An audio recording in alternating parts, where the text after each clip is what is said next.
Hello there! Today I come to you palming my Rode microphone and dressed like Miss Frizzle to explore a topic that I am vastly interested in, and that is the world of artificial intelligence and the art that it creates. I'm gonna need coffee for this. Alright, so at the risk of sounding pretty vain and horrible myself, I do consider myself an artist because I made this cup. And I do pottery, and I paint, and I write. So I feel qualified to speak about my opinions. I know, pretty dramatic take there. If you are interested at all in the author sphere, in book talk, if you're one of those people, if you like to read or talk about reading online, you may have noticed recently there's been a little bit of drama with the inclusion of AI in the writing process, where some may argue it might not even need to exist. I personally don't think it's necessary. Sure, it could be a useful tool, but I do think it's like one giant plagiarism bot. So maybe not. Maybe not a great thing to use. You know, you could always use your brain to help you with story ideas. But that's not the point of this video. I'm not here to talk about what's ethical and what's unethical in terms of using AI to make art. But I am here to talk about, is AI actually any good at making art just by itself, without a shit ton of urging? And you might be surprised to know that the answer is not really. For this very, very loose experiment that was truly just for fun, I asked ChatGPT to come up with a couple of story ideas for me that I have here. And it delivered. It definitely delivered. It did give me ideas, some of which were pretty cool, and some of which were just clearly regurgitated from literally anywhere else. Oh shit, I have to sign into my email. Hold on now. Now I have the chat thread here at my disposal. I have to log into ChatGPT. All right, give me a minute. I'm gonna get water. This is bullshit. 20 years later, I have water now. Yippee! And I also have my ChatGPT login. I made a whole new email for this, so pretty sure you have to like this video now. I made an entirely new email account that I'm sure is still probably linked to my old email account, just because I didn't want it to brainstorm story ideas specifically catered to me, but I'm sure that it still has so much of my data, it doesn't even matter that I made a new Gmail. But just so you know, I did make the minimum amount of effort to try to keep this unbiased. So the first thing I told ChatGPT to do in order to test its ability to make, or to write, I should say, is I asked it to brainstorm ideas for a short story. If you don't know me, I love short stories. The Lottery by Shirley Jackson is up there as one of my favorites. There's a couple. Whenever I go anywhere, I buy a short story collection, and I don't know authors really well, but I have a whole top shelf on my bookshelf right over diagonal from me that I'm staring at right now that is full of short stories. I love short stories. I can read them. I can read like a couple at a time or one at a time and feel like I've done something. It's great. And also they're usually pretty succinct, and they have to capture a lot of imagery in a small time frame, and it's almost poetic. And I'm a big fan. I like poetry. So I thought, why not ask ChatGPT to write some short story ideas for me, and then to ask it to extrapolate upon those ideas. So I said, brainstorm ideas for a short story. ChatGPT gave me a whole bunch of genres. I'm talking historical, literary / slice of life, romance, horror, fantasy, science fiction, mystery, thriller, all of that. It gave me little genres and then a couple ideas per genre. Now I did notice that a lot of these ideas were just straight up ripped from other media, if you will, which I guess is to be expected because that's how AI is trained. But man, for example, wishes with consequences under fantasy. A wandering spirit offers 3 wishes but insists on negotiating the price for each. I mean, it's a pretty clear monkey's paw scenario or genie scenario, you know what I mean? That's fine though. I'm sure you can make it your own with a little bit of tweaking. Then there's the talking sword. A cursed sword argues with its wielder over moral choices in battle. Pretty sure that's just Skippy the gun from Cyberpunk. Opening frequently asked questions. Item: why can't I kill more than 50 people? Answer: the fuck is wrong with you? Please go see a therapist, you psycho. Which I'm sure is ripped from something else anyway. Then there's a couple of suspicious ones under the romance category. Specifically, the Last Dance one is about a terminally ill dance teacher that teaches a reluctant student their final choreography. That one's just weird. and I think it chose a terminally ill dance teacher because of The Fault in Our Stars. This is all John Green's fault. There's also some slice of life things. The bookshop by the tracks, a reclusive bookseller discovers their customers' lives are subtly connected. I've definitely read that book before. I was really fascinated by the fact that in the science fiction category, it included AI. So it included an idea called the last conversation. In a world where AI handles all communication, two humans try to have an unmediated conversation. And I did ask it to go further into detail about that story, and it kind of sucked. So I don't really go over that story in this video because I don't want this video to be too long. But just know that it was boring. So that's like a quick overview of the ideas it gave me. Now, I love when things happen. So I was like, I'm going to do a mystery/thriller so I don't get bored out of my mind reading these stories. So I asked it to write The Disappearing Hotel Room. This was the first piece, basically, that I asked it to write. And the idea was a tourist wakes up to find the hotel room they stayed in last night doesn't exist. All right, now I'm going to read you parts of this story, and we're just going to break it down little by little. Eli Porter arrived in Prague on a cool autumn evening, dragging a suitcase with a missing wheel and a head full of jet lag. The woman at the front desk of the Hotel Astra checked him in without much conversation, handing him a brass key labeled Room 306. Interesting aside, the Hotel Astra is a real place in Prague. I just thought it was interesting that instead of making up a place, it would just grab from reality. The hotel was old. Its kind of charm wasn't deliberate. Carpets worn thin by decades of travelers, wallpaper peeling in corners, the scent of lavender clinging like a stubborn memory. But the bed was firm, the minibar was full, and the Wi-Fi actually worked. So this is a solid start, in my opinion, to establishing the setting. We have effective imagery and even some well-placed literary devices, i.e. lavender, clinging like a stubborn memory. I also like the ending note that the bed was firm, the minibar was full, and the Wi-Fi worked, so it was enough for Eli. So we get a little bit about Eli and what he wants from that. We get that he just needs the bed to be firm, the minibar to be full, and the Wi-Fi to work, and he's happy. That night, Eli texted his sister a photo of the room and said, "Made it, room 306. Looks haunted, but I love it." Then we jump. Now, this is a little bit jarring, because now it's just, in the morning, Eli descended to the lobby, hoping for coffee and directions to the old town. This is a jarring jump in time. I didn't get any insight into details from within room 06, or what made it seem haunted, and we get no further details about Eli's character and motivations beyond that last line that I mentioned about the bed being firm. And that was the narrator, that wasn't even Eli. Why is he in Prague? Why was his suitcase missing a wheel? In a human-written book, this small detail might exist with intention to show something about Eli that the writer could provide other subtle hints about. Whereas in this piece by AI, it seems like a random fact with no bearing on the story, placed there because it exists as part of a story that the model learned off of. A story where that human intention likely did exist, where the character's suitcase having a missing wheel might have alluded to them being disorganized or down on their luck. But when the AI writes it, it doesn't know that. It just knows that someone wrote a story about this guy whose suitcase is missing a wheel, and that's just a detail that it can include. It simply forgets these details as soon as it writes them down. This happens again. Moving on. The man behind the counter was different now. Older, with deep lines around his eyes and a badge that read Marek. If you may recall, previously it was a woman behind the counter. Now, the way that this is phrased is irritatingly vague, because I can't tell if this is a completely different person from the first night, or if it's meant to be an altered version of that first person because this is a mystery/thriller. If it's a completely different person, why does it say that he's different now and older instead of old? "Excuse me," Eli said. "I'm in 306. Could you tell me where breakfast is served?" Why does Eli give his room number here? And breakfast isn't typically hard to locate in hotels. Maybe this is nitpicking, but it might have been a better idea to have Eli ask a question about the room, to inquire about a phone that isn't working, or maybe a lost key. I will say this much, the stories that the AI creates are readable. They're not slop, you know what I mean? There's a plot, and sometimes there's even a theme, or like, you can see what it's trying to do.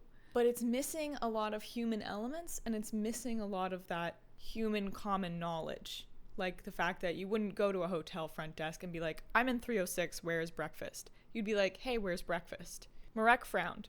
"Sir, we don't have a room 306. Eli laughed. "You must be new. I checked in last night. 3rd floor, far into the hallway." Eli's arrogance doesn't make sense here.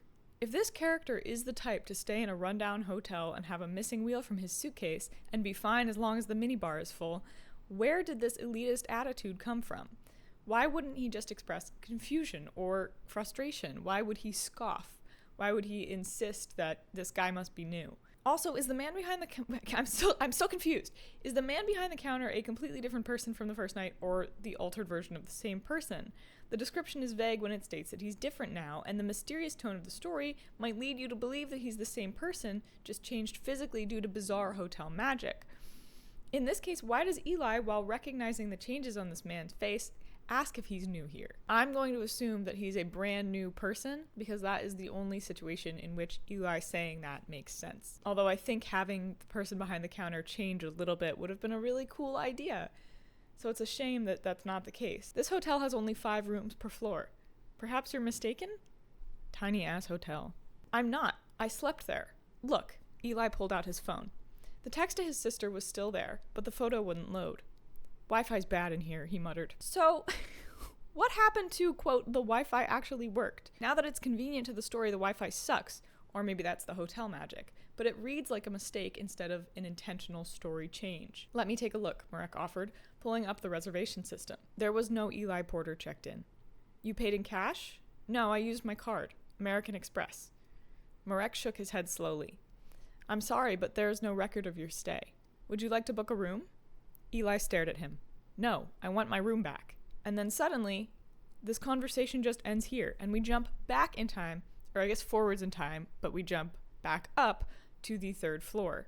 It feels like there should be more to this conversation, or it should end on a different note. Back on the 3rd floor, Eli's heart pounded.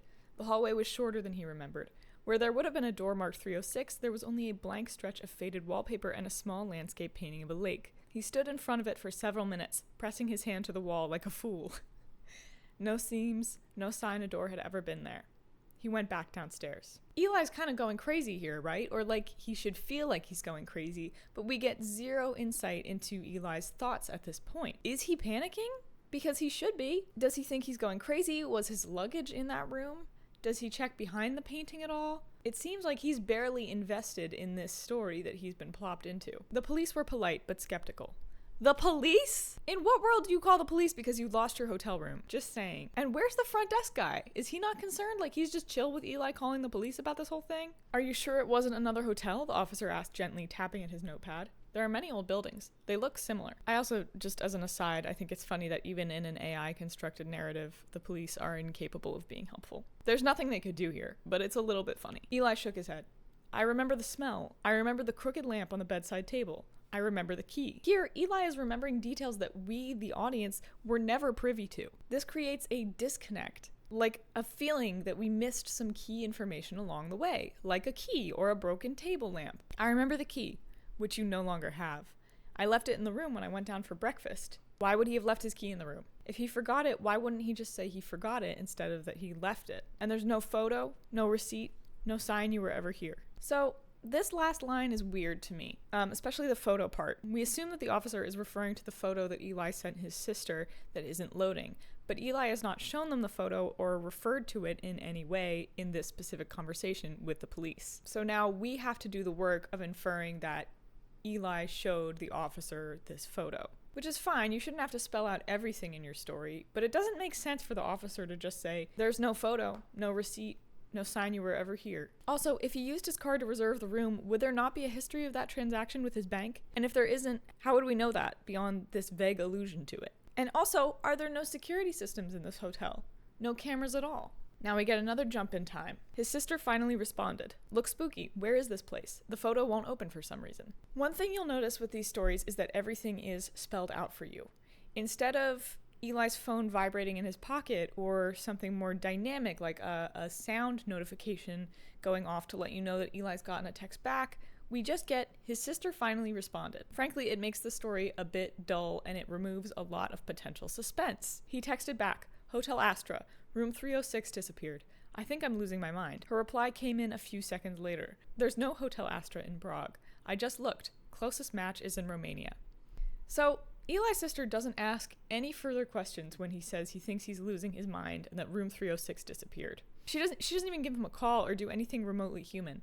Instead, she just moves the plot forwards with as little words as necessary, just saying that there's no Hotel Astra in Prague. She just looked. Her character is about as bland as Eli is, and she's given absolutely no name and no characteristics. Eli sat on a bench across from the building, staring up at the windows. So, we're outside now, and this is the first time that Eli has been out of the hotel, and it's like he's been teleported here. He isn't pacing around and suddenly decides to go look at it from afar to check if the Hotel Astra is real. He just is outside now. Also, staring up and the top floor give the impression of a large hotel, which we know this is not, because it has 5 rooms per floor.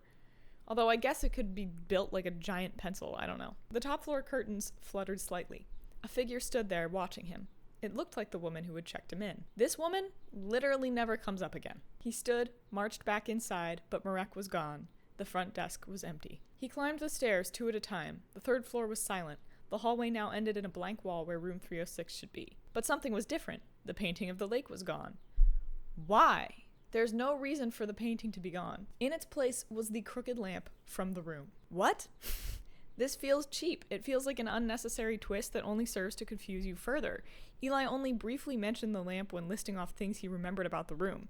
It doesn't stand for anything, and the only remotely interesting thing about it is that it's crooked. Is it on the floor here? Is it on a table? The same table it was on in the room? Was it on a table in the room? It just doesn't make sense. It feels like ChatGPT in a lot of this writing is just trying to create some twist, some punchline, some period at the end of a sentence. Even in the short story ideas, you'll notice the beginning of a premise and then a long dash and then a twist, or the end of a premise that's just not what's expected. But sometimes that works against it, like when it changes the painting of a lake to a lamp. Why? What does that serve? There was no metaphor behind the painting of a lake. There was no metaphor behind the lamp. They're just stuff that replaces other stuff. It's the same thing with the person behind the desk. It was a woman, now it's Marek. And neither of those characters have anything interesting about them. I think my camera stopped recording for a little bit, so I might have to do some weird editing stuff. But anyway, back to the lamp. 3 weeks later, the American embassy filed a missing persons report for Eli Porter. Did the lamp eat him? He was fine just a second ago. According to the hotel staff, he had never checked in. The only footage of him on the security cameras, so there are security cameras, showed him entering the lobby at 10:42 p.m. No footage showed him leaving. Did the cameras not catch him being checked in? Did they not show him walking upstairs? Were there no cameras in the stairwell or the hallways? Just the lobby?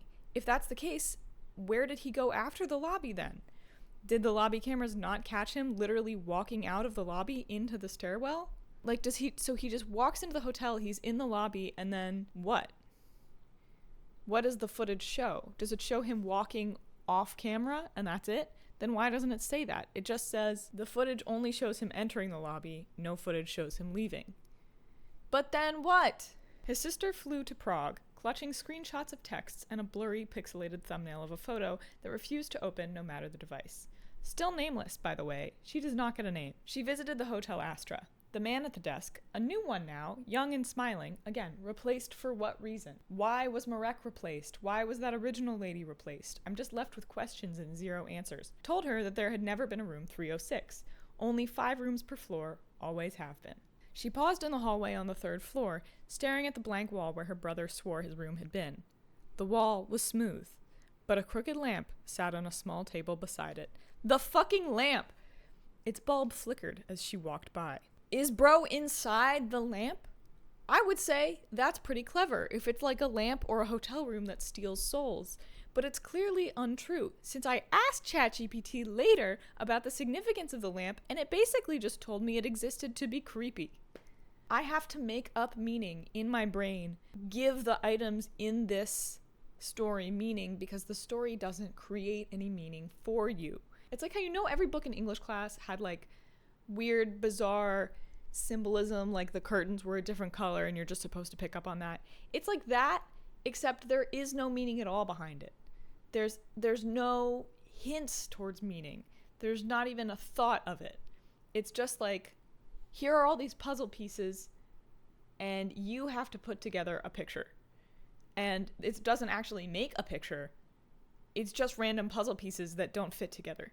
But you have to like cut out the pieces and make sure they fit together. You know what I mean? I don't know, maybe that's a bad metaphor, but This shit is bad writing, so it fit. Then ChatGPT does this thing where it does little ending notes.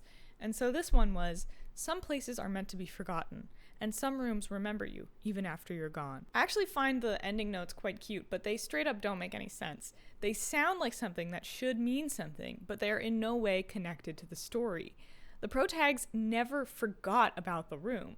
Not Eli, not his sister. And if the room remembers him despite him being, quote, gone, then what happened to him? Wasn't it the room that took him? Or did he just happen to go missing and the room was creepy? It's all very bizarre. So that was the first piece, and everything I noticed about the first piece, which I think was a little bit better, in fact, actually leagues better than this next one. At the heart of that story, it had potential to be interesting, but it just let you down because nothing means fucking anything. Nothing means anything in that story. It's all just little aspects of different stories that don't actually mean anything when they're all put together because they were put together by AI, which is not going to ascribe inherent meaning to things when it's like an innately human thing to do, to ascribe meaning to things like a fucking lamp. You know what I mean? So of course it wouldn't get that naturally. I just think it's interesting that it doesn't pick up those human qualities. The next piece is where shit really starts to hit the fan. I thought I would ask ChatGPT to complete the story idea of the reflection. Now, this was a story idea, again, that it came up with. Every mirror in a man's apartment begins showing him slightly different, slowly replacing his memories with those of the other version. Right off the rip, the story that follows does not match the prompt given. ChatGPT's own prompt. This could be a really cool psychological horror piece, but instead it just becomes like, woo, scary. The reflection. When Matt moved into the old apartment, he didn't think much about the mirror. It was mounted to the bathroom wall, antique style, with an ornate, tarnished silver frame. Cracks spiderwebbed across one corner, and the glass was a little warped, but it was part of the place. I would think a good bit about my mirror if it was cracked, I'm gonna be honest, but that's just me nitpicking. Cracked mirrors are like bad luck, and they remind me of Bloody Mary. But anyway, that's unimportant. And the rent was cheap. Why isn't this part of the last paragraph? Why is it separated like it's something profound or some kind of twist? This happens so often in this story, and it makes it like 12 times the length of what it should actually be, and it tries to make basically every sentence a fragment, and then it tries to make that fragment like a punchline, like oh, this is the twist, this is the climax, this is it. But it happens every fucking paragraph. And it's exhausting to read. It makes it an exhausting read. Moving on. The first time he noticed something wrong, it was subtle. He was brushing his teeth before work, bleary-eyed and half awake. He spat into the sink, rinsed, and glanced up. His reflection was still brushing its teeth. That is not subtle. What about that is subtle? Just for a second. He blinked hard, rubbed his eyes. When he looked again, it was normal. Why is there a break here? No time has passed. We're in the same room. The whole situation is the same. Nothing's changed. Weird, he thought. Sleep deprivation. He worked long hours. Barely slept. See, again, using incomplete sentences can definitely work, and it almost does here, but it feels like they cut off this section too early. We could have gotten more information about this character and his thought process, or his job that he apparently works long hours at, but instead we just fast forward through the story. The next time was less subtle. Look, repeating the whole subtle thing doesn't make it true, alright? If your reflection is brushing its teeth after you, something's wrong. He came home after midnight, drunk and tired. So he's drunk now? From where? From what? Who was he with? What was he doing? I thought he was all like messed up because of his long hours, but now he's hammered? Flicked on the bathroom light, leaned over the sink. Just a not working fragment. It just doesn't work. He felt something warm and wet, ew, drip onto his wrist. Blood. He jerked up. He what? Sorry. In the mirror, his reflection was grinning, blood running from its mouth. What in the 2011 creepypasta is going on here? This is a story about Jeff the Killer. He staggered back, heart pounding. When he looked again, just him, pale, sweating. And then there's another unnecessary break. He told himself it was hallucinations. Stress. He started sleeping with the bathroom door shut. So was the blood real or what? I guess we're just assuming that the blood was a hallucination? Is he telling himself it's a hallucination, or is it actually a hallucination? Because is there blood on him, or is there not blood on him right now? But it got worse. One morning he was shaving, razor in hand. Yeah, that's how you shave, bud. His reflection wasn't shaving. It was watching him, smiling slightly. How long did it take him to notice this? When did it stop mirroring him shaving? This was a missed opportunity to have the reflection do something really creepy, like reflect his shaving until he gets close to his mouth and then cut a smile in it or something Joker style, anything really. Instead, it just isn't shaving. It's just looking at him. He dropped the razor. It smiled wider. And then we just jump again. He tried to tell his friends. Dude, you're working too much, his buddy Eric said. He couldn't argue. He absolutely could. But he knew what he'd seen. One night, thunder shook the building. Rain battered the windows. So it's got cliche personification down, that's for sure. But it's one of the few things in the story that works, so I guess I should probably keep my mouth shut about that. Matt lay in bed, staring at the ceiling. He heard something moving. He turned on the lamp. Listened. Silence. Then a soft knock. From the bathroom. He forced himself out of bed, barefoot on cold floorboards. Stood outside the bathroom door. Another knock. From the inside. Pushed it open. Empty, except the mirror. It's like somebody cut up a sentence and just scattered it on the page. Why is this break here? He didn't want to look, but he did. His reflection was waiting, smiling, blood on its hand. This is the exact same scenario as before. Nothing new is happening. We are bored. We're bored and uninterested. It raised a finger to its lips. Shh. He slammed the door. He didn't sleep. He could have tried removing the mirror, didn't do that. The next day, he bought black paint. Covered the glass entirely. Satisfied, he went to bed. That night, scratching woke him. He sat up, heart hammering. Scratch. Scratch. He opened the bathroom door slowly. The black paint was gone. The mirror was clean. His reflection was there. It smiled. It mouthed almost. Okay, who cares? Where's the immediate danger? Where's the, psychological horror? Where's the whole, oh, it's replacing parts of him? It's not. It's just standing in the mirror being like, I'm scary, and there's blood on my mouth, woo! It's so what if your mirror demon hits you with the almost? Shouldn't the big reveal be, the mirror having all the paint scratched off? And why was it just described as clean? More detail or a rugged couple of scratches in the paint would have been more effective as the audience comes to terms with the fact that the reflection can interact with the physical world. Instead, the punch of the scene is framed as the part where it just goes, almost. Matt left. He didn't even pack, just ran. Rented a hotel for the night. In the bathroom there, he avoided the mirror completely, brushed his teeth staring at the floor. But he felt it, the reflection watching. When he finally dared a glance, the hotel mirror was normal. He exhaled. He turned to leave. But something caught his eye. In the mirror's corner, for an instant, there was another version of him, smiling, covered in blood, raising a hand to wave. Again, not scary, same thing, just repeated. This reveal sucks. It's just giving absolutely nothing at all. Matt has done nothing to rule out also that it's a hallucination. Matt ran. Somehow this deserves its own little space with its own little breaks. Weird. He never went home. They found his apartment abandoned, food rotting in the fridge. Why does it matter if it follows him everywhere? Why does it matter if he never went home? But the mirror, perfectly clean.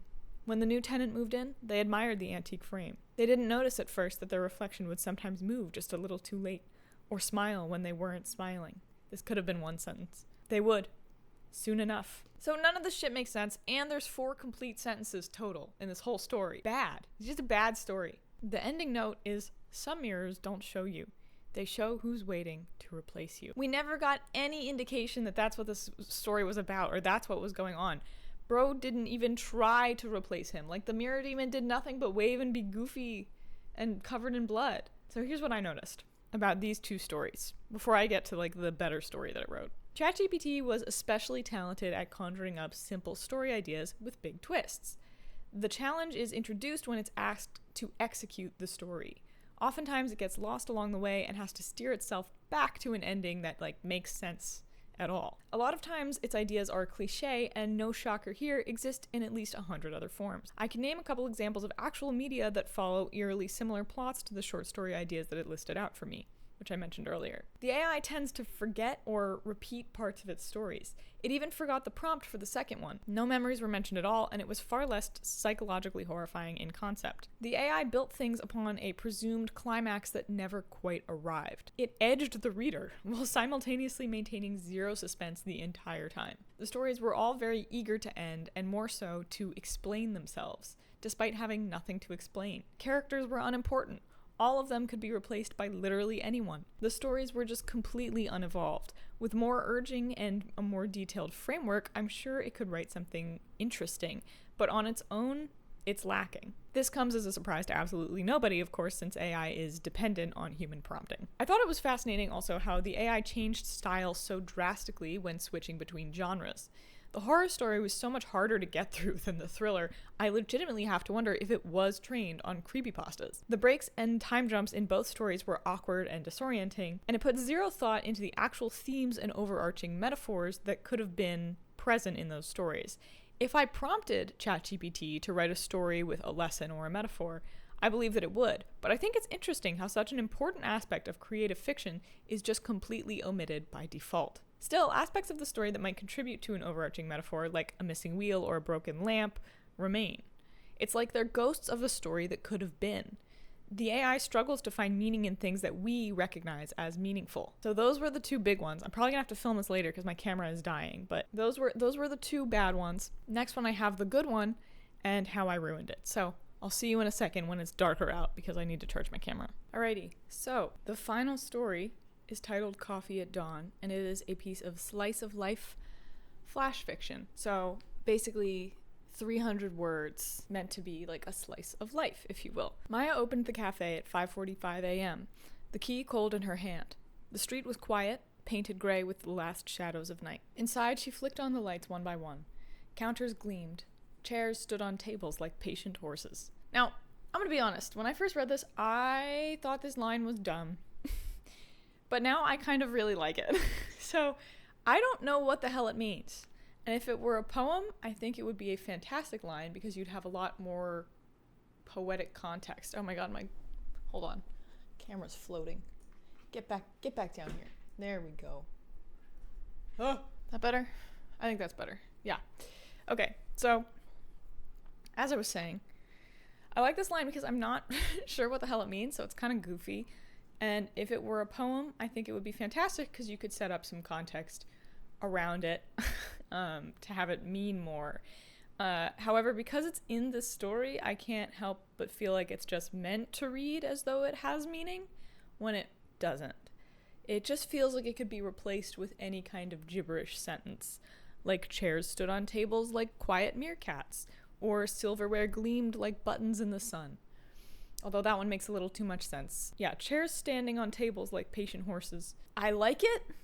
It's just, it doesn't really match the rest of the story. She lowered them gently, feeling the hush of the early hours settle into her bones. She liked this part of day best, the moment before anything happened. At 6 a.m. sharp, she brewed the first pot of coffee. The smell bloomed in the small room, dark and warm. I like the use of the word bloomed here. I like that multiple senses are being engaged. That's something we didn't really see in the last couple stories. By 6:10, Mr. Patterson knocked on the glass door before she could flip the sign. So this sentence is weird. Part of it, either the beginning or the end, could definitely be omitted for a smoother reading. Like, by 6:10, Mr. Patterson knocked on the glass door. Or, Mr. Patterson knocked on the glass door before she could flip the sign. It feels weird to have it say, by 6:10, Mr. Patterson knocked on the glass door before she could flip the sign. It's a little strange. Maybe that's just me. He was 82 and always early. She let him in anyway. Bless you, he wheezed, settling into the corner seat. Same as usual? She asked. Same as ever, he confirmed, smiling with thin lips. Black coffee, 1 cinnamon roll. So compared to the second story, this is a massive improvement, specifically in the world of incomplete sentences. There's still a couple more that I would typically include in a story, and I normally love incomplete sentences, but this story specifically is much less in your face about using them than the last two. So here it kind of works, black coffee and 1 cinnamon roll, because it's written down as the way your waitress would take your order. Black coffee, cinnamon roll. It's clever, and it doesn't take you out of the world being built, it just pushes you further in. He read the paper in silence while she cleaned, restocked lids, counted change. My only beef with this is she just opened, so I don't really know how much change she'd have to count. I mean, the guy ordered black coffee and a cinnamon roll. It's not that big a deal. A young man in a suit arrived next, tapping at his phone, nodding curtly at her. This is not an order. I just think it's weird because everybody else in this story orders something, but this guy just comes in with his phone and nods at her. A nurse on night shift stumbled in behind him, eyes raw with fatigue, saying, "Just anything, please." Real as fuck. Maya moved between them like she was dancing. Pretty solid simile there. She liked watching them. Different stories brushing against each other, barely aware. This is a nice line. It fits well as a follow-up to Maya dancing between customers. It keeps the scene moving with the word brushing. Like there's always some kind of movement happening. She remembered her father saying, "If you want to see the world, work at a cafe. The world will come to you." This is a little on the nose and pretty cliche, but this is ChatGPT. This is ChatGPT So cliche is kind of the name of the game, if you will. At 7 o'clock, the sun pushed gold through the windows, painting lines across the floor. Nice imagery here, again, keeping that movement in the scene and then keeping a painting theme going, since the line about lives brushing against each other was just pretty recent. She watched Mr. Patterson stand up slowly, fold his paper under his arm. "Thanks, Maya," he said. "See you tomorrow." She meant it. The bell over the door jingled as he left, letting in a rush of cold air and the promise of another day. So I think this is a solid ending for a piece like this.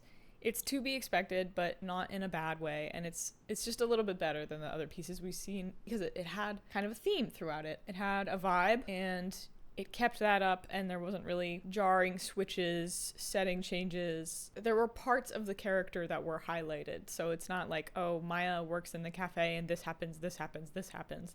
It's Maya works in the cafe because her dad said this, and she likes getting to know these people and what's going on. She feels connected to them and creating a sense of community and the promise of another day, You know what I mean? Like, you get more about her character than we ever got in the other stories, where it seemed like ChatGPT was more focused on creating a plot, even though the plot's kind of muddled in those other stories, and just getting it over with. Whereas in this one, it feels like it's much more structured, as I would expect a story to be. So at the end of this, ChatGPT offered to write it again, but shorter. And I was really fascinated by that fact, because flash fiction is freaking difficult. It's hard to write something in 300 words, 500 words or less, 300 words or less, 100 words, all that stuff. So this is the first short version. Maya unlocked the cafe at 5:45 a.m., loving the quiet before the city woke.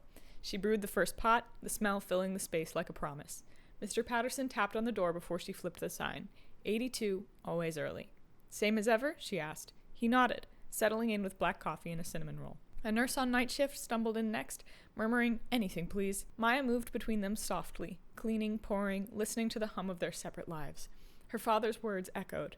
"If you want to see the world, work at a cafe." At 7, light spilled across the floor. "Thanks, Maya," Mr. Patterson said, leaving. She smiled at the door as it closed behind him, ready for the next customer and the slow, gentle unfolding of another day. Pretty good. Not much different, except that it omitted phone guy and some fancy phrasing, and it cut down the word count pretty significantly. That was really impressive of ChatGPT. I think I can see how it would be an effective tool if you're trying to trim down some of your work. But then it offered to make it even shorter. So I took it up on that. It considered this microfiction. Maya unlocked the cafe in the gray pre-dawn, loving the hush. Mr. Patterson knocked early, as always. "Same as ever?" He nodded, grateful. She poured coffee, handed it over with a smile. A nurse stumbled in, exhausted. Maya served them all quietly, watching the city wake through the window. "If you want to see the world, work at a cafe," her father used to say. She did, every morning. Again, really, really well done, well executed. I mean, not really as poetic, but it gets the story across, it gets Maya across, it gets her dad, the thing with her dad across, it gets Mr. Patterson in there. It's good, it's solid. And then it offered to make it even shorter, so I kept going. Maya opened the cafe in silence. Mr. Patterson was early. She poured his coffee, smiling. A nurse wandered in, half asleep. "If you want to see the world, work at a cafe," her father said. She did, every dawn. And I kept going, because it offered to make it even shorter. Maya opened the cafe, served Mr. Patterson, watched the city wake. "Work at a cafe, see the world," her father said. She did. And I kept going. Maya serves coffee, watches dawn, sees the world, just like Dad said. Until finally, Maya serves, watches, sees the world, then sees world, which finally became world. So, all in all, ChatGPT took this request like a champ. I hate cutting down on stuff, but it really delivered until it literally could not deliver anymore. I just thought that was really funny. So it was shockingly good at slice of life flash fiction. That's the most fascinating to me, because I find slice of life stories to be kind of my favorite. They're like insight into humanity and all that stuff. So ChatGPT has to kind of take from stories about humanity and about how we all feel about things, you know what I mean? Stories with a lot of subtext and a lot of metaphors, and weirdly it delivered. And I think that's a little spooky to me. I'm not saying that AI would understand at all the meaning behind that, but it's definitely studied enough or trained off of enough slice of life fiction to know what is in a traditional slice of life fiction piece. So it almost mimics basically a human thought process. But it is interesting, because the more I read like ChatGPT's work, the more I see the way that it's written, like it's hard not to notice it. Like, oh, this is so clearly not a person's writing. It feels very, very straightforward. You'll get a paragraph about something that's like straightforward, plot point, plot point, plot point, and then it'll be like beautiful line, plot point, plot point, plot point, plot point. And it's weird. It feels like it's almost it's like reaching a word count, but instead of like having a certain number of words you need to reach, it's having a certain amount of adjectives that you need. Like it remembers halfway through writing the story that a story is supposed to be more than just this happens, this happens, this happens. Oh, I should probably throw in some imagery. This happens, this happens, this happens. But yeah, all in all, my take from this entire experiment is that ChatGPT on its own, I don't think is useful in writing stories. And I do think it's kind of easy to spot the way that it writes. And tragically, I don't know that I can describe how it writes super well, but I know it when I see it, you know what I mean? And I was very curious if that would be the case, because in the book sphere, there's been some drama recently about, is like a certain book AI? Like, is this book AI? Is that book AI? Was this written by a person? And I have more faith in myself after doing this like project or whatever. I have more faith that I'd be able to spot a piece of work written by AI. It is so fascinating to read its writing because it does not hold a candle even a little bit to human writing. That said, I do think it could be super dangerous if you have somebody who's putting a lot of care and attention into the prompts they're giving ChatGPT and really fine-tuning it and like maybe editing some stuff. I could totally see how somebody could take one of these stories, build upon it, and remove things from it and have it read like a person-written story. I would still consider that an AI creation, even with that amount of human interaction. I think that's still morally probably not the best way to write. I think you're given this incredible tool just by existing as a person with a brain, and it's a shame not to use it. It would be a real shame not to use it and to just rely on a tool that is basically plagiarizing from literature for hundreds of years. So all in all, ChatGPT is not a good author by itself. Not surprising. It's not a person. You can't really recreate that, in my opinion. Not without a lot of heavy editing from an actual human person. But that's all from me today, I guess. Thank you for watching. I hope you enjoyed. Leave your thoughts in the comments because I'd really love to know people's thoughts on this. And yeah, I'll see you next time. I'll see whatever I do next, whatever stuff I'm doing next. I'll keep you posted. All right. Thank you. Bye-bye.